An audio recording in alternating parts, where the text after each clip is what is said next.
Hey there, everybody. We're back for our interview with Chaitanya Candra tonight about the Krishna Valley farm community in Hungary. We're just having some technical difficulties, so hopefully he'll be able to join now. He's doing it from his phone. He's here. Yes, and I've got the opportunity to add you. Your niece is here. A few others are joining us. I want to see your face. Should be adding you. Okay, here we go. Yes. Okay. There's always a bit of Sorry. excitement. Despite being a web programmer, I am completely unaware of anything social media. So this is my debut appearance on Instagram. No problem. I was saying this is the simple farm community life, but then I was saying, but you're also a programmer and you're a technical person, so Yeah, this is completely new field to me.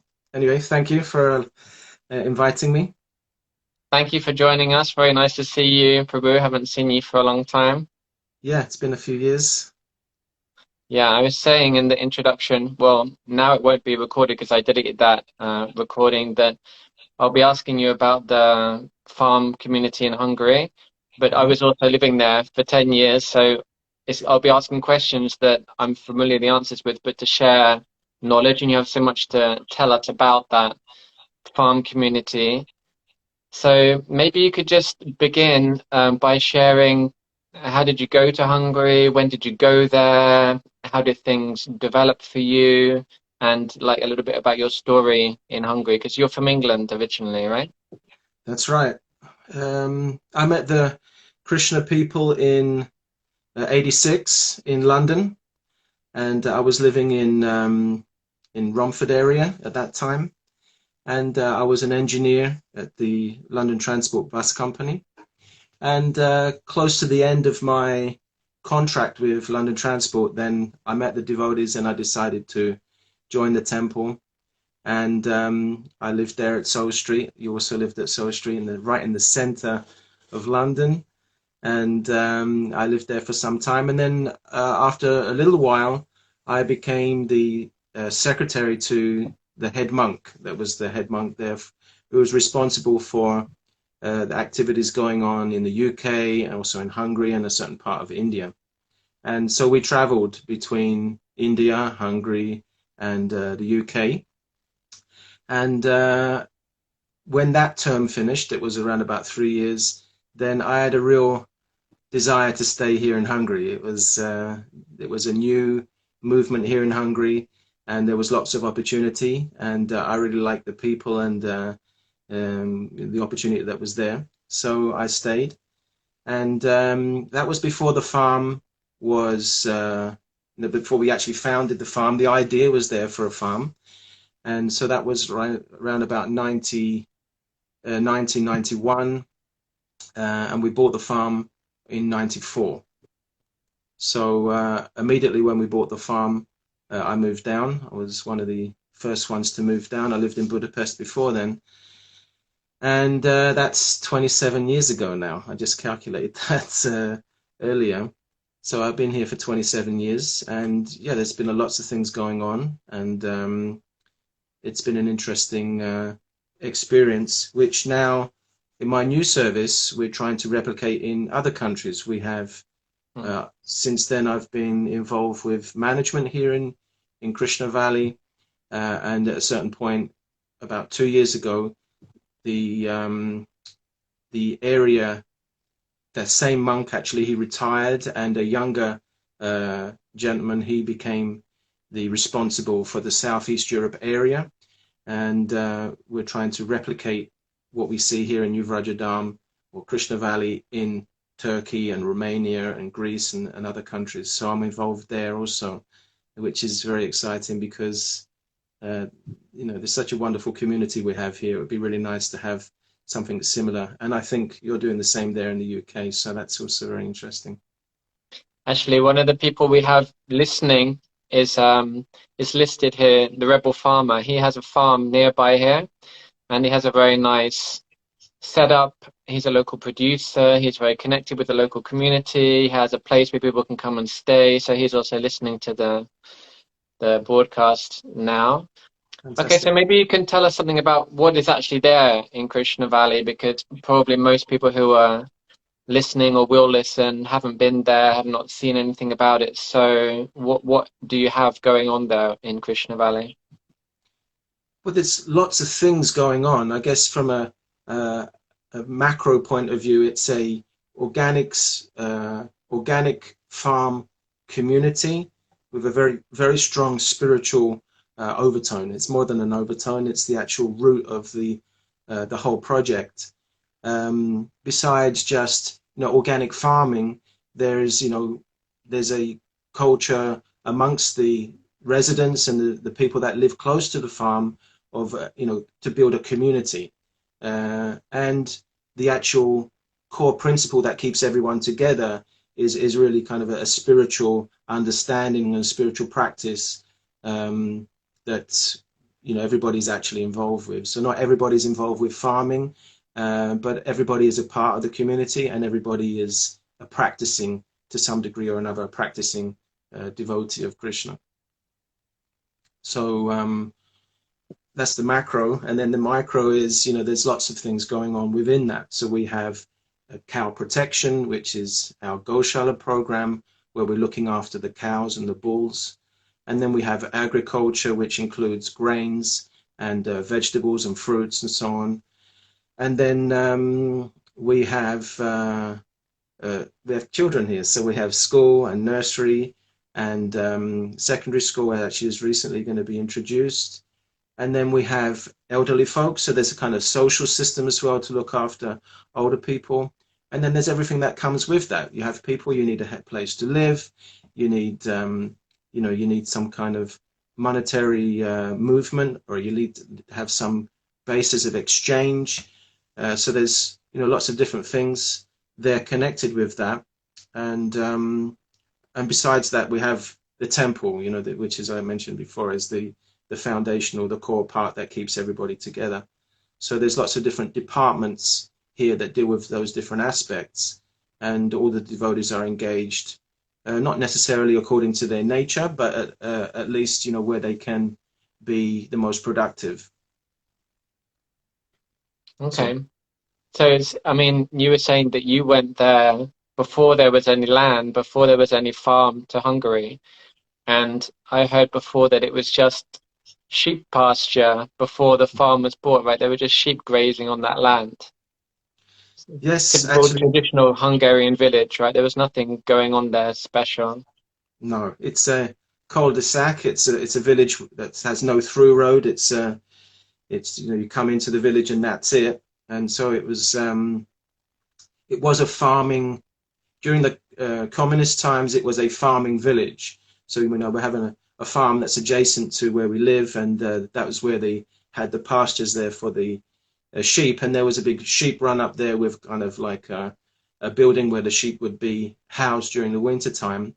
So when we originally came here, that farm had been was no longer functional. Excuse me if I don't speak very good English at the moment. Mine's not very good either. You've not improved. This is what It's happens slowly when getting better. Just for those who don't understand, we're both from England, but living in Hungary, we both speak Hungarian. Caitanya Candra speaks fluent Hungarian, and then your English goes a little bit wonky. to say the least. So the farm, during the collapse of communism, then the farming communities kind of fell into dysfunction. And this was one of the farming communities that was no longer functioning. And so there was this land, and the Hungarian government wanted to, sell that land. And there was lots of these different parcels of land all over the country.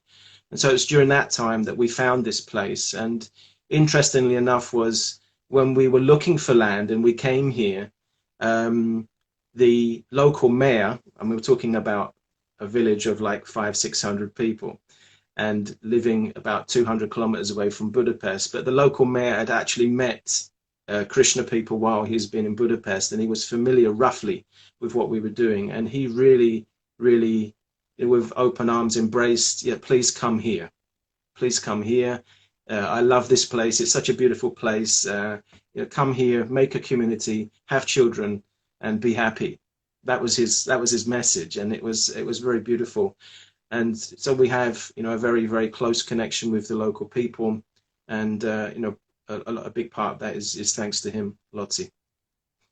It's amazing to think that it was just a field before, because for those who haven't been there, as Chaitanya Chandra mentioned, there's a school, there's a nursery. I mean, there's a link to the university that's based in Budapest. There's a big temple. There's big building for the cows, 50 cows. There's so many like little temples based all around the farm. It's 600 acres. There's road. There's, I don't know how many houses on the land now, like 30 houses, 40 houses. 40 plus. So there's so much there. And the first time I went to the farm was around 2000, 2001. So that was 20 years ago. And everything was already there when I went. So just in that time, that's only like 6 years that you had the farm before I went there. Then it just happened so quickly. So how did that happen? A lot of hard work. The main ingredient that really gets things moving is when people have a shared common value system and they have a very clear goal. So, there was a very clear goal here, what we wanted to achieve. It wasn't really ad hoc and maybe let's see what happens. There was a very clear vision for this community to be built around. And at the same time, a lot of people were willing to put, blood, sweat, and tears into it. So we built the houses out of, sorry, I'll just turn my alarm off. We built the houses out of rammed earth, which is, just earth from the ground. Very luckily, the earth here is very clay-like in nature, so it was actually ideal for building these type of houses that we have here. And so local engineers and local craftsmen, they helped us understand this technology, and we just got really stuck in. And devotees came from all over the country, and we built up houses over a period of a few summers. We built up houses so that, the devotees can live here, to start to live here. That's amazing. I didn't know that the devotees, along with some help, they made houses. Was that houses or was that like temple buildings or ashrams? Temple building also. The main temple building, which is 1,000 square feet, that the rammed earth walls are in thickness. They're around about 70, 80 centimeters thick, and they've all been made by devotees. So all of the walls are actually been built by devotees. So everybody has that personal connection with the building. Amazing. But it's But not like, sorry? Carry on. Not all of the houses have been built in the same technology, but the first few houses we built in that way. How many, I mean, you must have had a lot of people engaged in that in the beginning, right? I mean, how many people live there now in Krishna Valley and around it? In and around Krishna Valley, the whole community is very close to 300 people, which includes around about 50, 55 children. Of that, on the actual farm land itself, the land that's owned by the Radha Shamasundar, the temple, there's probably around about 140, with another 145, 150 living in the village that's adjacent to the farmland. But it was less, like, it must have been a lot less, right, in the beginning when you were building everything? It was a dozen devotees. A dozen devotees who'd come down from Budapest or other places in Hungary, and they stayed here in very austere conditions. I mentioned earlier the sheep run, which is basically a barn. They lived in the barn. You're talking about monks and nuns here. The nuns, they lived in the village. They had a little house, but the original monks that moved here, they lived in a barn, and the heating was in oil drum that you just throw wood in and the smoke would come out of a pipe at the top. And it was very austere, very difficult life. But thanks to their austerities and the effort that they put in right at the beginning, we have a lot of the things that we still use today.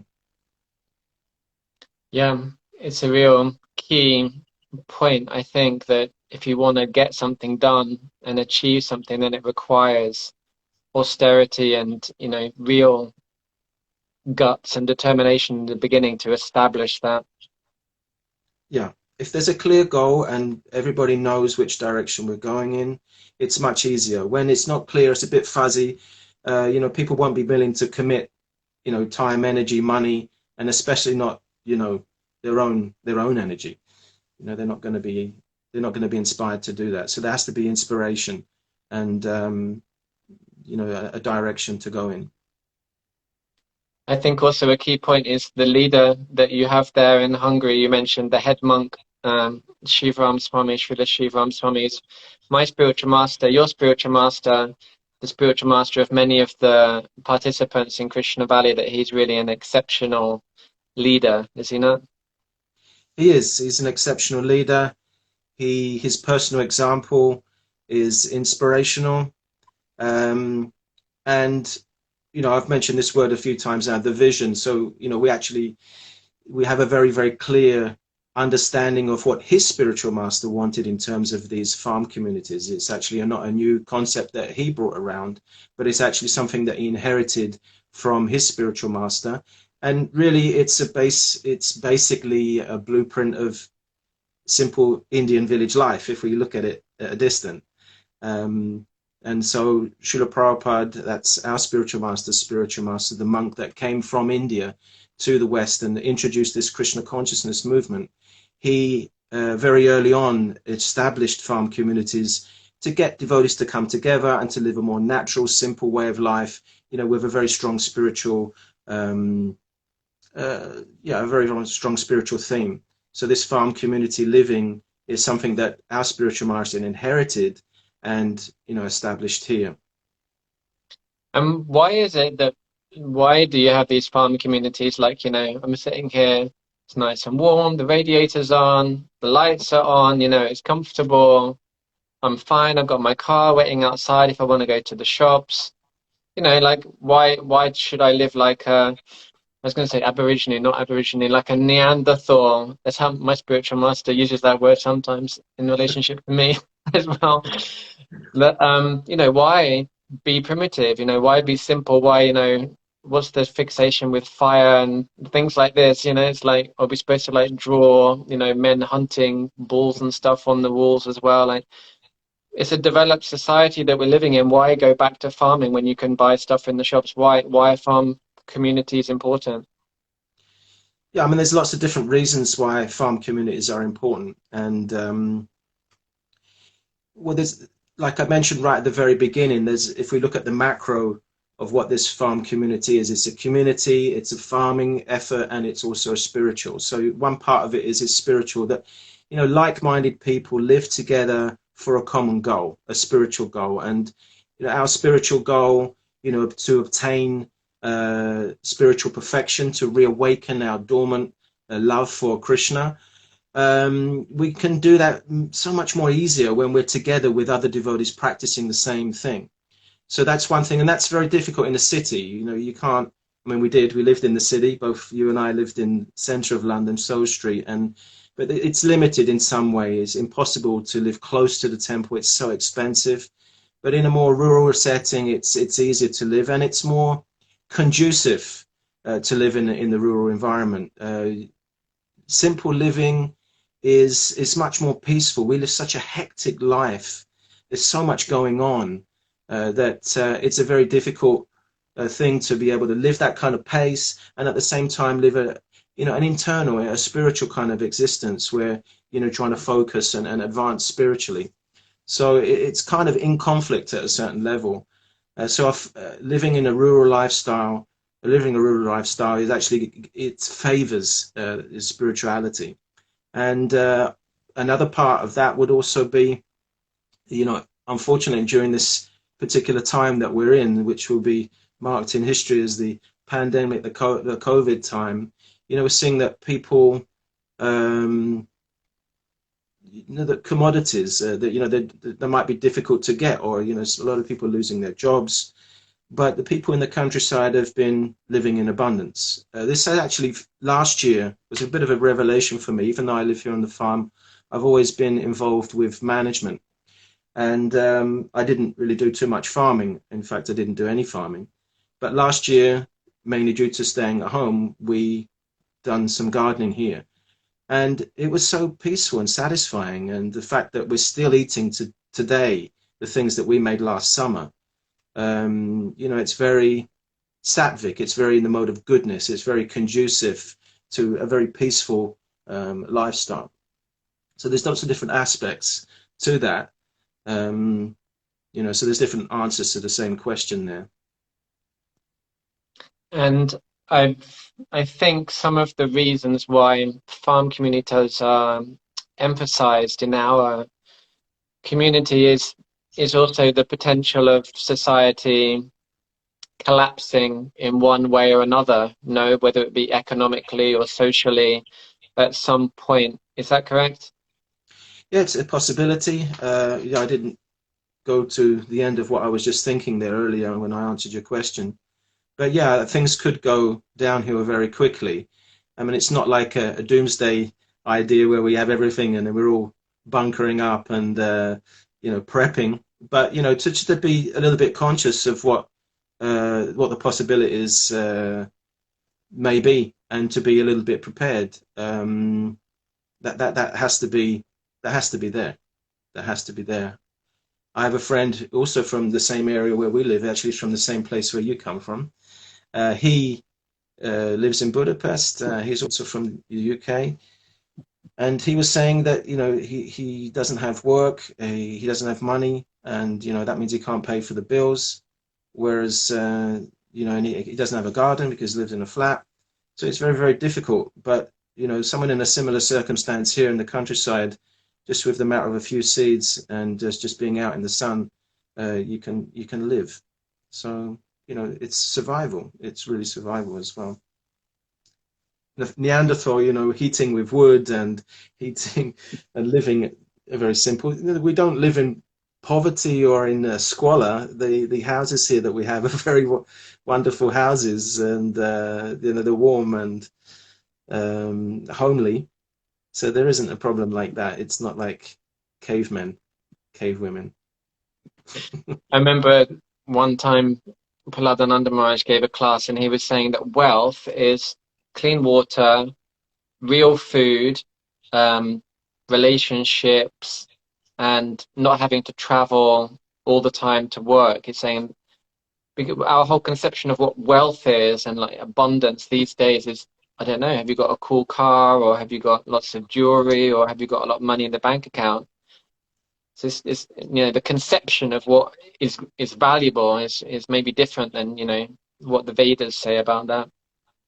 Yeah, exactly. The Any village setting, the real wealth is, how many cows do you have and how much grain do you have in stock? That's actually, you know, just as we might have, how much bank balance we have and what kind of vehicles we've got in the garage. Really, you can't eat any of those things. You can't eat your money and you can't eat your cars. But, if you have grains in stock and you have cows, then, this is actually the main teaching of the Vedas, to live a simple life and to, just as Lord Krishna and Lord Balaram, his divine brother, they showed that example that, look after the cows and work the land and everything will be supplied. So, it is a very, very natural lifestyle, and wealth is really gauged by those things. And yeah, I lived in London. I lived on one side of London. I lived in Hornchurch, Elm Park. I used to travel 1 3/4 hours all the way to Acton on the train to work in a factory as an engineer. And then that was 1 3/4 hours there, 1 3/4 hours back. And people doing that every day. I mean, did that for a few years, but people doing that every day, and that also has a cost on the environment. All of this moving around, it has a cost on the environment, and that's also another aspect of this rural lifestyle is self-sufficiency and sustainability. Is that we're not damaging the environment, exploiting Mother Nature for our happiness.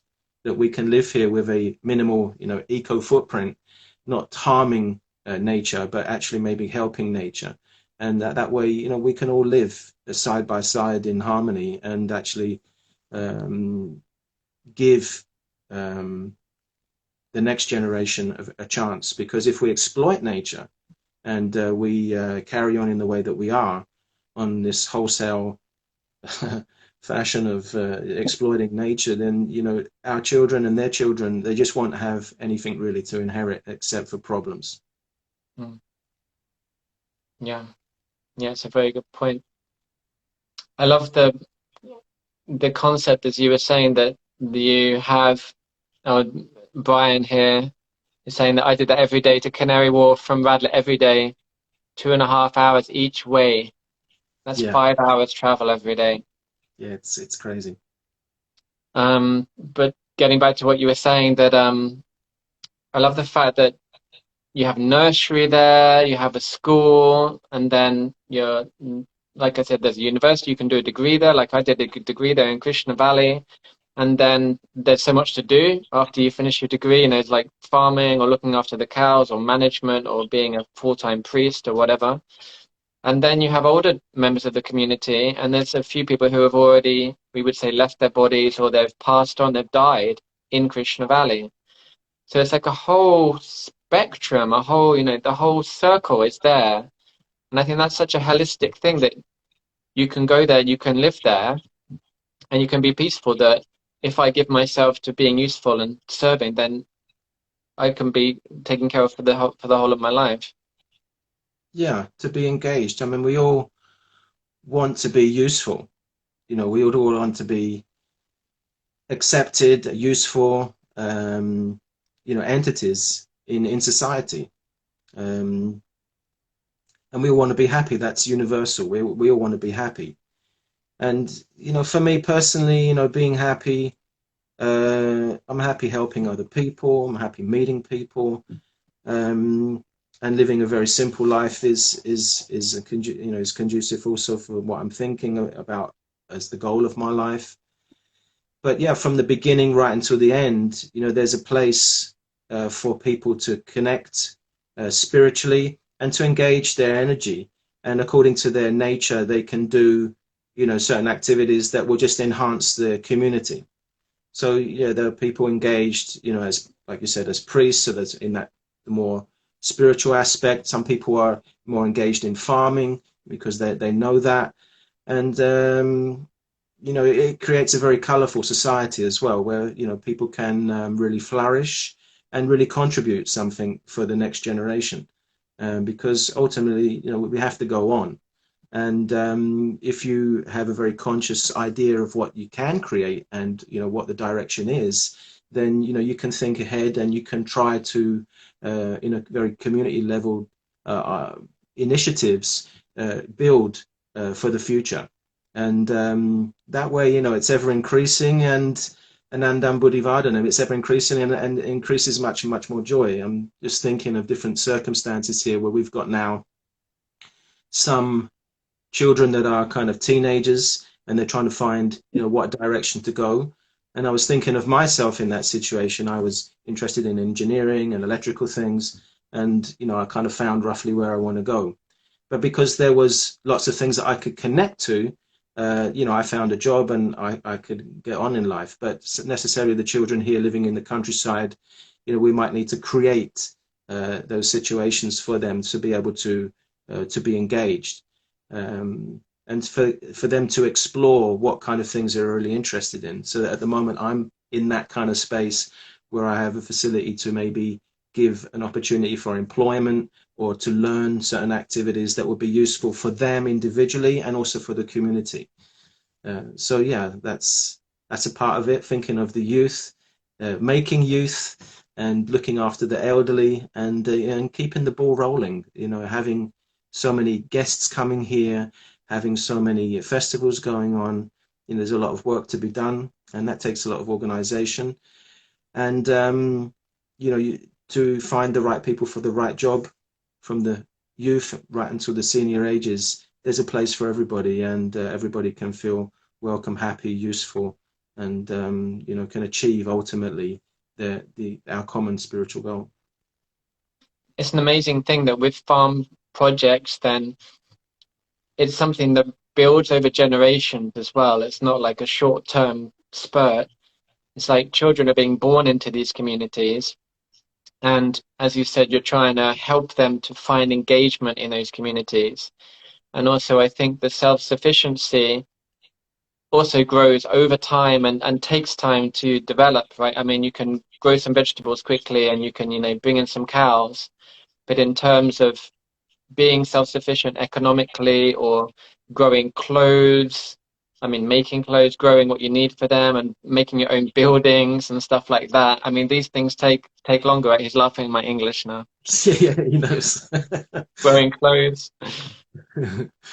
Yeah, it's there's so many different aspects of self-sufficiency that we've only just really touched on that, but would be really, really interesting to develop. And you mentioned they're growing clothes, which is interesting because you've probably been aware that we have a very good friend of ours, Premamoy Prabhu, who was he was originally one of the teachers here. He was actually the head teacher, but he recently has been more involved with growing uh, linseed and hemp and different plants to create thread, and then spinning that and I'm looking for the next word, uh, putting it on a loom and making clothes there, making cloth out of it and making clothes. And he went to India to study this, and he's done a lot of background work, and he's produced now. This was the last year. He's produced some very, very fine pieces of cloth that we're using, and this is a real big step for us. We've been here 25, 30 years now, and now that we're starting to produce our own cloth, it's a big step. It's a big, big step, and there's lots of things to do. I mean, we're fortunate that there are other communities, and we share, not necessarily Krishna communities. There are other eco-village groups in around the world, and they're very, very open to share ideas and technology. So yeah, we can we can learn a lot from other people as well. Yeah, it's very amazing how these things develop and they go on.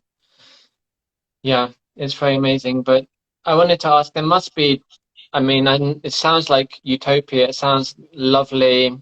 Everybody holding hands and dancing around in circles and lots of daisies and happy cows. But there must be difficulties there, like, there's no laptops or no cinema or, I mean, are you still one of the mentors, I'm assuming there, Chaitanya Chandra, as you Yeah. have been for a long time. So you deal with the personal lives of everybody and what they're going through. So tell us, what are the challenges there for people who come and try and take part in this kind of farm community? Is it all, peaches and cream, or is it, difficult sometimes? Interestingly, despite having less external distractions and pressures, some of the basic difficulties that people experience are very much the same as everybody else. And it really boils down to, in my humble experience, communication. A lot of the times people don't know how to communicate properly, or they're miscommunicating, and people are reading, wrong messages or messages that don't even exist. There's a lot of second guessing. So, that's one thing that we're trying to emphasize on is clear communication, and, not second guessing other people's, I'm thinking in Hungarian, Sandik, motivation, to have more open and honest relationships, and encourage devotees. This is an important point. Encourage devotees to interact with each other on more than one level.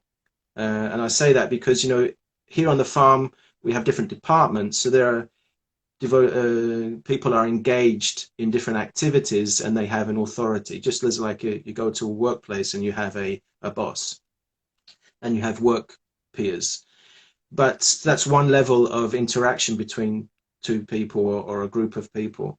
But on a more social level, to create a fabric, if we think of a fabric as being, uh, threads in one direction, and then, threads in another direction that are interwoven, then, to create a fabric of society, that means there needs to be more joining points between people.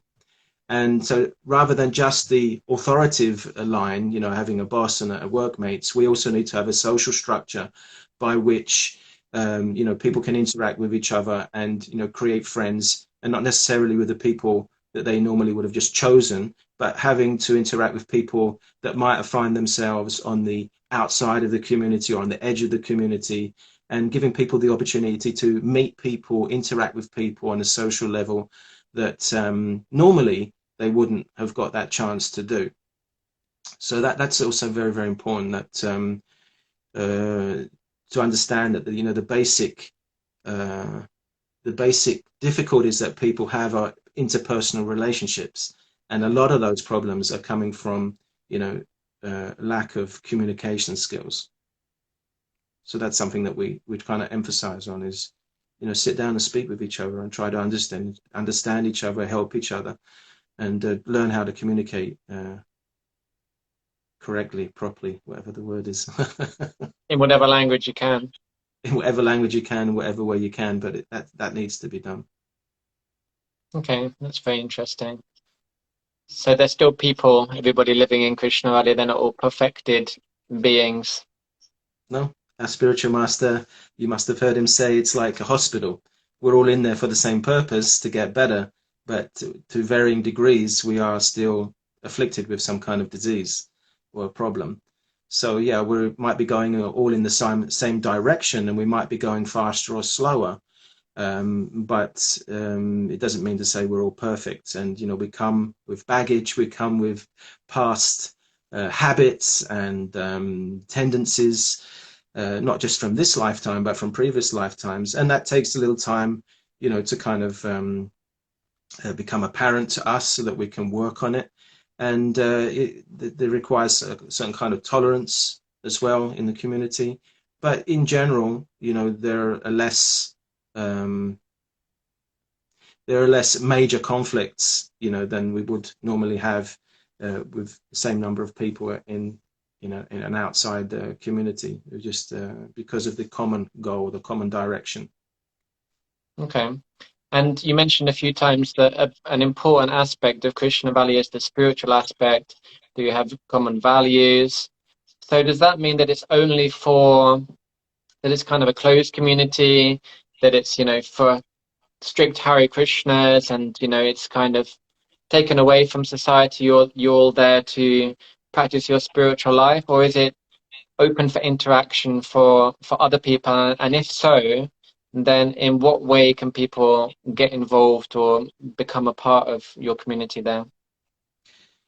Well, it's a very open community. It's not like closed gates where no one can come in or no one can get out. You know, we're the farm community, and the temple is always open for guests, and we get, you know, 20, 30,000 guests coming every year who are not Krishna devotees, you know, from all walks of life, and coming just to see what we're doing. And yet there's plenty of opportunity for both Krishna practitioners and non-practitioners to be involved. You know, they can come and stay for a little while, work on the farm, and, you know, like the woofing program, where you can do some simple farm work, and, you know, your board and food that will be catered for, so that those kind of opportunities are there. And we've had some people coming and, you know, say, well, I'm a carpenter, you know, I'd be happy to spend a couple of weeks and do some woodwork. Do you have any projects? And you know, and they come and do like that. So we had that recently, a few years ago. Someone came and they spent the whole summer and done a lot of things. So And they weren't yeah, a Hare Krishna, they just came and just no, took part. Hmm. they just came and took part. Yeah. So yeah, those things are there. Um, and yeah, people are also interested to be involved with something that they can feel a part of. It doesn't necessarily that that's their faith or their conviction. I remember when we was building the temple, and we were working hard to get things finished before the opening. And I was doing some electrical work, and I was running very, very late, because we decided very late to actually do the installation. And word got out to some local electricians, and they just turned up. They were just turned up. They said, "We heard you need some help, and we're here." And they had their tools with them. And I said, "Okay." So this is what we need to do, this, and this, and they just got straight into it. And they just, the local village, next door village, upon themselves to come here and help in that way. And we do see like that. Companies are coming, they like what we're doing, they like the ideas behind what we're doing, and they offer some kind of help. We have builders and people giving goods and so on, that either give nice discounts or willing to come and work for a few weeks. But we do have quite a lot of that because they can relate to what we're doing, and then they can feel a part of it as well. Okay, that's nice. So there is open interaction for people to come in and take part. Definitely, yeah. I wanted to ask that it's a farm community, sustainability, self-sufficiency, but how self-sufficient are you? Say, I don't know, there was no connection with the outside world, then where would Krishna Valley be at in terms of everything? I guess the most important things are water and food and somewhere for people to live, but there's lots of different aspects of life. So how developed are you all in terms of just, being self-sufficient, like just independent of society? Yeah, full independence is quite some way off yet, but we're going in the right direction. About 2 years ago, we did an audit of, to what degree we are self-sufficient in different aspects of life, and within certain individual aspects, to what percentage we're actually self-sufficient. Interestingly, the Hungarian people they're very clever, and they're very administrative people. And we had the devotee that I work with, Radha Krishna Prabhu, who's the main boss, as it were, for this whole area. They worked out a system where we can analyze very deeply. He's an agricultural engineer, but you can analyze very deeply to what degree we are self-sufficient. And I'll just give an example in grains. So we produce a lot of grains here on the farm, roughly about 70 tons of wheat and barley and different grains that we use. So, okay, so we produce that and we use less than that, so we can trade with other people. That's fine. So are we self-sufficient in grains? So from one angle, we can say yes. But from other angles, we needed tractors to do that. So, having a tractor, then you need machinery to keep the tractor going, lathes, mills, saws, raw materials. You need diesel. So, we're not going to be self-sufficient in those things. We're not going to be able to drill for oil and then refine it and make diesel. So, we analyzed, okay, so what would be the actual standard if we could produce grains with the cow, with the bulls plowing the land, and then cutting and then thrashing and doing everything by hand? That would be 100%. So we broke down the rather than saying we're 100% or 50% or 70% self-sufficient, but within manpower, how much self-sufficient we are, within energy, in like diesel or electricity, how much self-sufficient we are. And we gave point system to this. So we worked out a very elaborate system, very, very wonderful system, so that we could give a number to the different aspects of self-sufficiency within one particular product or one particular activity. So despite being 100% self-sufficient in the amount of grains that we use, we're not 100% self-sufficient within the different elements that create that kind of result. So we went through every single product, every single department, and trying to analyze very deeply. And then we know what the next step would be. Okay, so we cut down on the amount of tractor and diesel and this and that we're relying on external sources, but try to bring them closer to home, so that we can actually on a very, very individual level with all the products and activities, come closer and closer to that real self-sufficiency. Some other things we are self-sufficient, for example, and you probably was aware of that, I think before you'd moved back to the UK, was with water. So we'd spent a lot of energy digging wells, and these are not bore wells. These are actually wide, 80 centimeters, 1 meter wide wells that are dug down into the ground like 20, 30 meters. and there's uh, water that's brought up with a bucket, and it's wound down, just like people were doing days of yore. And so you throw a bucket down on a chain and you bring it up, and then you have water which could be used for washing and cleaning, and in certain circumstances, if it's pure enough, then for drinking as well. So in terms of water, yeah, self-sufficient. Not all of the houses have that system, but those houses that do, they're 100% self-sufficient in terms of water. Wastewater, similar. All of the houses are piped into a communal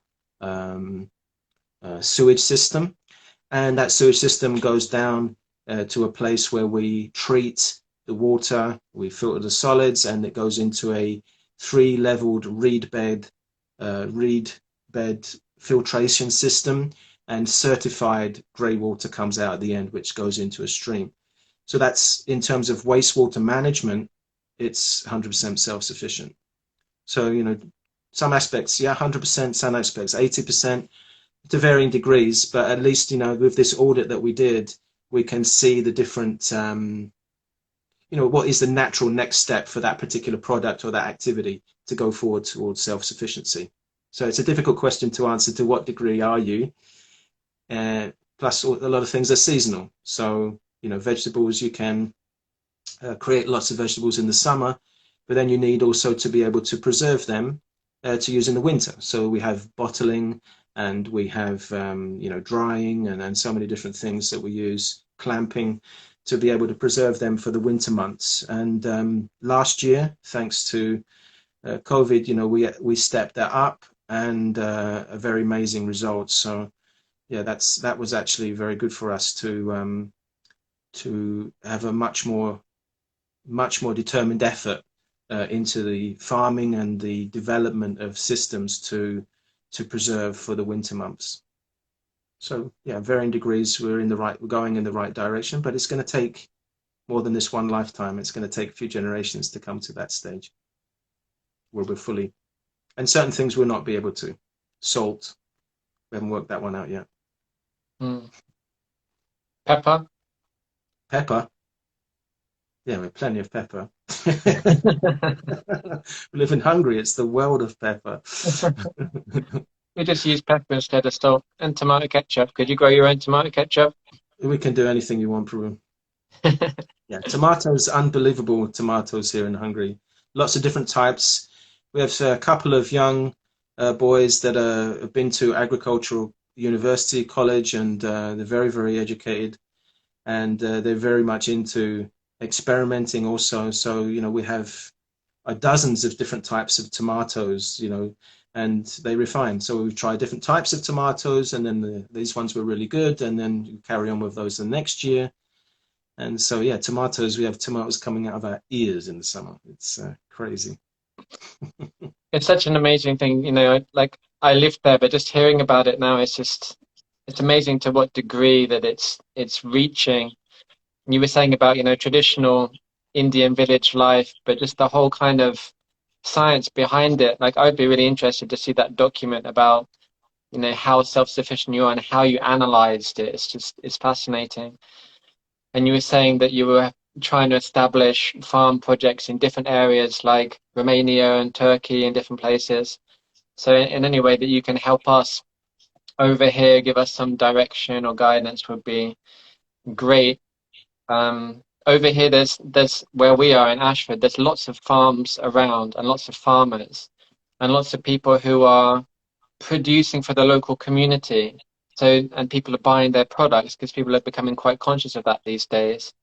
So I know personally the dairy farm near here, one of them.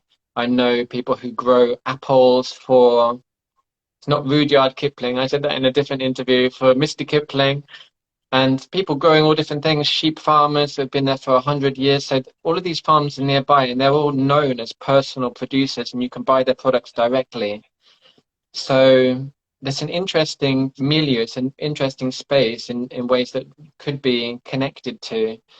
And people are interested in, self-sufficiency these days and being connected to the land. So yeah, anyway, we can communicate and see how we could bring things up here, because also devotees as you said, they need that community. They want to live in a place that's not too expensive. They want to live in a place in the countryside. They want their children to grow up together. Those are universal needs of people and of devotees. So if we can facilitate that and in that way serve devotees and help people to live a simple, healthy life and follow in the footsteps of what's happening there in Krishna Valley, then that would be a great success, even if we can, do it to a small degree. Just keep doing and talking about it and getting people interested, and collaboration. You have, I think you mentioned the rebel farmer who's listening. People that are local, that are doing some kind of, making a produce or doing some kind of farming, work together with them, support them. Uh, Incidentally, here, there's a local community. It's actually a Christian-based farm community. They live in a village, and we do a lot of things together. For example, when we're doing, at the end of the summer, we're cutting grains and thrashing them to make wheat, they come on over. It's completely different faith, but they just love the idea of let's do something together, and they get a few sacks of wheat at the end of it. They're happy, but for them, it's also a day out. Their kids, our kids, and it's in the sun, and it's just great fun. So, about supporting each other in smaller communities and supporting each other individually, supporting local farmers. Just this morning I bought potatoes from the man who lives opposite from us. I also bought from him sunflower oil that's just pressed locally. So supporting local produce and and knowing that it's pure and it's been made with a very open heart. It's another part of it, that because besides just living in a smaller community, we live in a wider community, and to embrace the people that live around us, and they feel a part of our family, because we're all one family. It doesn't really matter, from what religious background that we come from, or what conviction or culture. We all have the same, like we mentioned earlier, the same common goals. We need to live, and we all want to be happy. So supporting each other is a very important part of it. Thank you so much, Chaitanya Chandra. It's really nice message. I learned so much from what you were saying, and it's very inspiring. If anybody wants to know more about Krishna Valley, it's also called New Vrajadam. So if you check out, what's the main website? Navavrajadam, I think, .hu on the internet. Or if you just write Krishna Valley, Hungary, New Vrajadam, Hungary, then there's tons of information out there. It'd be really nice for, I think, the viewers to see some videos about it. It's very beautiful. I want to say utopian, but just like heavenly place where people live. So please check that out. Thank you so much, Chaitanya Chandra, for taking your time. I know you're an extremely busy person. He's the secretary to the head boss, as he said, the head administrator, or the GBC, as we say, for the whole of Hungary, and also for Turkey and for Romania as well. And Greece. And Greece as well. Really, I didn't know that. So so much happening there. So thank you so much for taking out this time to enlighten us and give us more information of how we can live a simple, holistic life. And thank you for your wonderful example that you're setting, and for being there from before the beginning to the present time, and everything that you've done. So thank you very much for your time, for your contribution, and thank you for being my friend. I miss you. It's really nice to have a little chat now. And thanks for inviting me anytime if you have any questions. And it's been nice to see you. I haven't seen you for quite some time, so it's been good. And sorry for being late. That's a kind of internet virgin here, or at least Instagram virgin. Don't know. Yeah, it seemed like the telephone was the key thing, that it had to be done on the telephone, right? Yeah, I had doubts that it would work on the computer, but anyway, I know now. Okay. Well, thank you so much, Baru. We can finish here. I think we usually try and keep it to around an hour.